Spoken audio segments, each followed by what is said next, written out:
Hey friends, Amanda here at Bare Bones Living. Welcome back. And I thought that today I would show you guys our new additions to our farm. And these guys right here are the first babies ever produced and hatched on our farm. Previous to them, we have always had to purchase all of our animals we have purchased.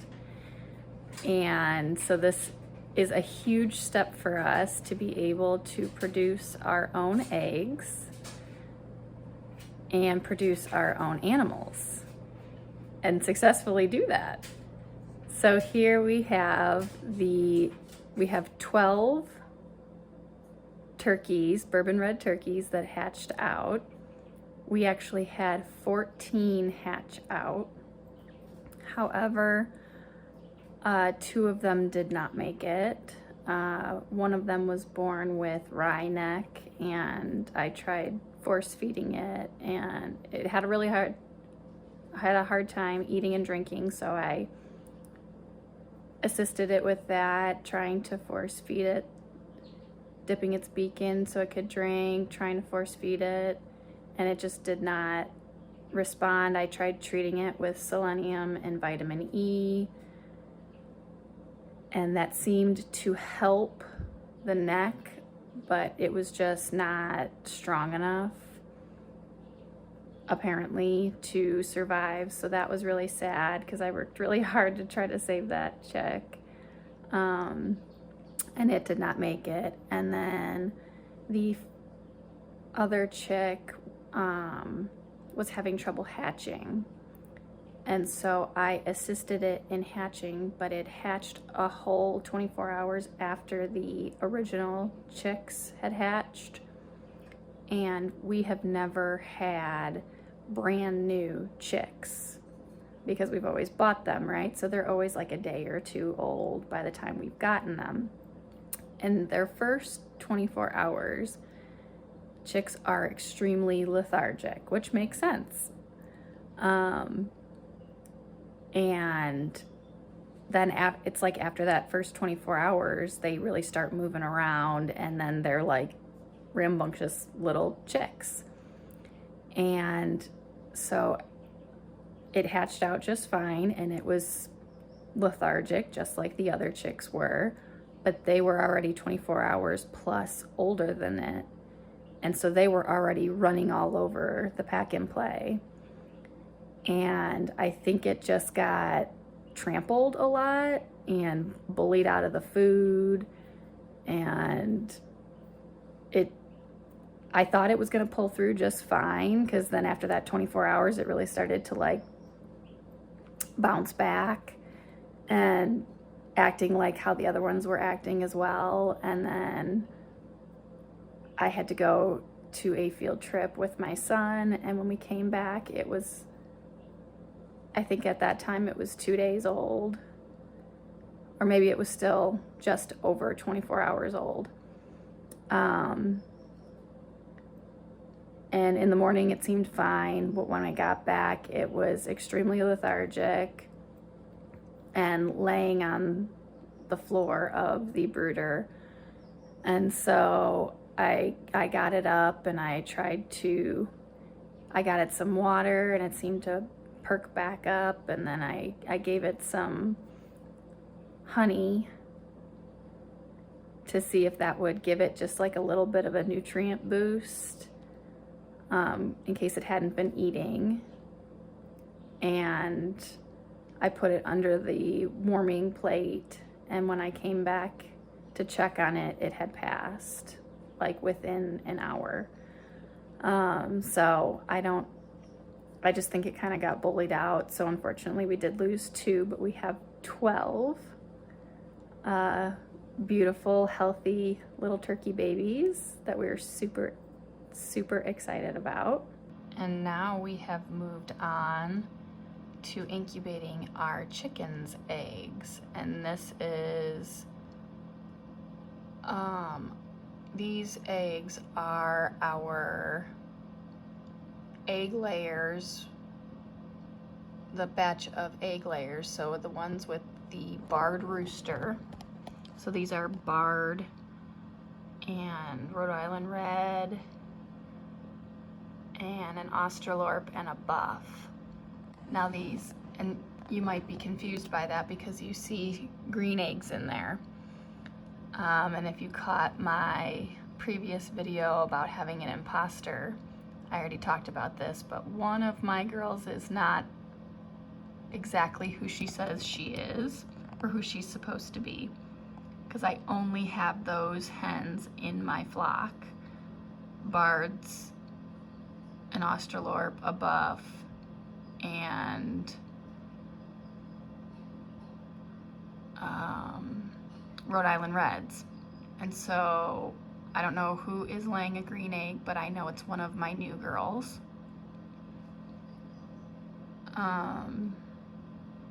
So we're gonna see what comes out of that. So that should be interesting. And I think we actually did throw a couple of the Wyandotte eggs in here as well. So I think there's like a really dark one in there that should be a cocoa egg, our black copper Moran, mixed with a golden Wyandotte. So we're really excited to see what comes out of these in about 2 weeks. And then these beautiful ladies had a rough morning. I came and put water. I put this water right here in there last night in case somebody hatched out. They had water. And I was coming to put in this feeder that you see here. I have crumble in there so that they would have some food, and I was bringing that in this morning, and George, our Tom, was still in this enclosure with them, and he never showed any aggression or anything towards those eggs. I thought that if he was going to show any aggression, it would have been with the eggs from the beginning, but he was always very good about that, and he would walk the perimeter and like guard them. So I thought he was going to be good, but he's never been in the enclosure with them, and he was in the enclosure with them this morning, and I thought that was pretty strange. And then he started to mount one of the girls, and I thought he was just trying to mate her. And I'm like, that's weird. He's never done anything like that before. And so I put the feed in and I walked away. And then I came back to check on the, I went and fed the animals, and I came back to check on them. And there were eggs thrown out of the enclosure when I walked back. So I came over and I looked, and he was breaking eggs, and there were chicks. And one was almost dry, so one must have hatched, and he must have heard it, and he did not like it and proceeded to try to kill all of the eggs. So I bear hugged him because he was dead set on breaking all the eggs. He had no mind about what I was doing. So I just came up behind him and I bear hugged him, and I pulled him out and I put him in our original turkey enclosure, and I came back and addressed the situation. One chick looks like it was alive and doing fairly well. One chick was out of a shell, mostly out of a shell, but didn't look like it was voluntarily out of the shell, but it was still alive with the membrane and some of the shell still on it. And then there was another one that was coming out of the shell, again, not voluntarily. I think it was also broken open. And we'll see if those two make it. Then there was another egg that just had one hole in it, and there I saw a beak inside of it. And it was not moving, so I don't think that one is going to survive, because I don't think that one was alive enough or ready to come out.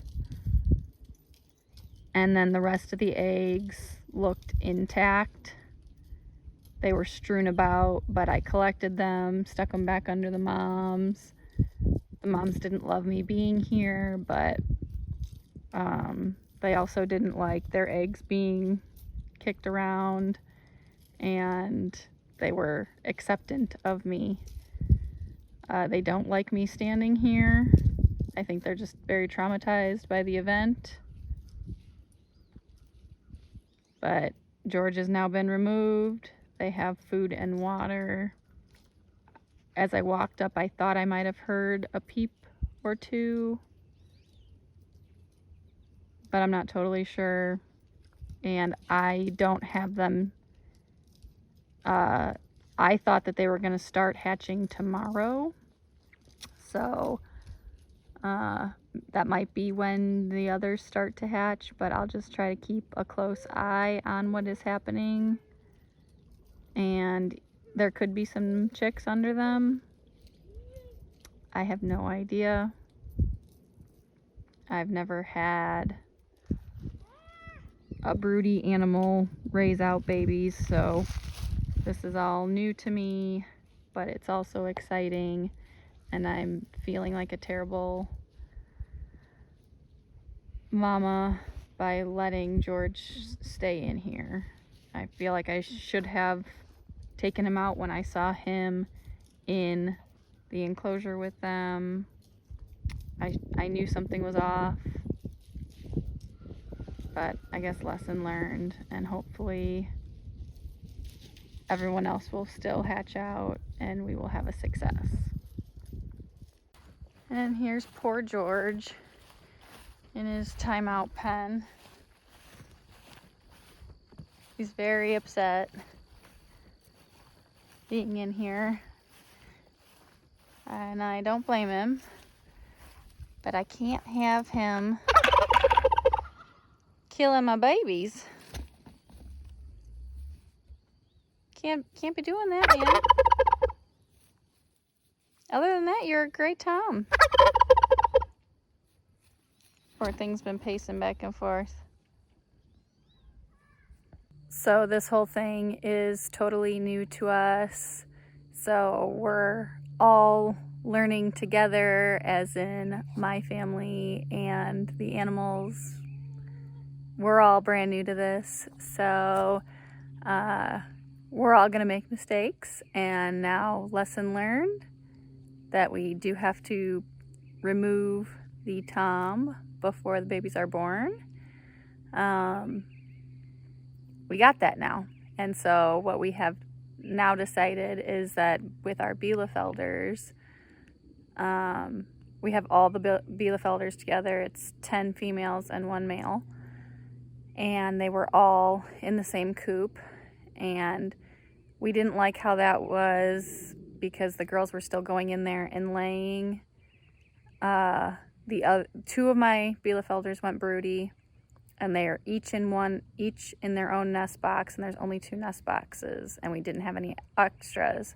So I had an old milk crate that we used at one point for a nest box, and they refused to use it. They just wanted to go in their nest boxes, even with their sisters in there being broody. And so they've just been laying in there this whole time. So I know what that means is that they're all in varying stages of development, and I'm sure that some are going to get wasted at some point, unfortunately.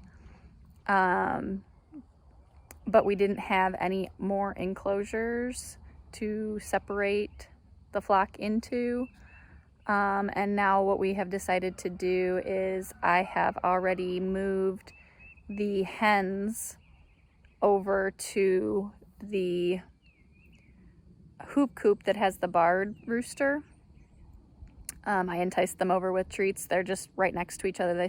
They share an Energizer. So I just moved them over with some treats. And they're already back in their normal swing of things. There was a little bit of tussling between some of the girls initially, but Freddie, my rooster, my Bielefelder rooster, had no intention on coming over. He actually got in there the other day on accident. We're not really sure what happened, and they did not fight, but he immediately regretted his decision, and he was pacing back and forth trying to get back into his enclosure. And the barred rooster, who I don't have a name for yet, left him alone. They weren't looking, neither one of them wanted to fight. So that was good, but we are going to remove Freddie, our Bielefelder rooster, from the Siskovich tractor tonight and put him into the hoop coop at night and have him wake up in the hoop coop with the barred rooster, and hopefully they can, you know, hash out their differences and be fine again. I'm sure there's going to be a little bit of a period of adjustment, but their chicks, their first batch of eggs, I should say, should be hatching in the next week. So I just want to give them some time, and since all the other hens were still laying in there, there's been a couple that have been laid outside of the box, but not many. And we wanted them to stop, so getting all the hens out of there, stopping to lay, that'll help us a little bit, but I'm sure we're still going to have some wasted eggs, unfortunately. But we are not going to make the mistake of leaving the rooster in with the babies in case he decides that he wants to dispatch them like George did. So we learned our lesson, and we're adjusting, and I hope you guys learned a little bit along the way. We have baby turkeys and more baby turkeys on the way, hopefully. I keep checking on them.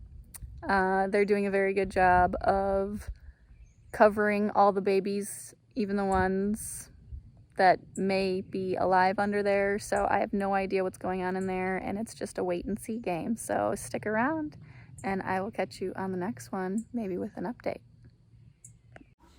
Thank you guys for stopping by today and joining in on our journey here at Bare Bones Living. We'll catch you on the next one.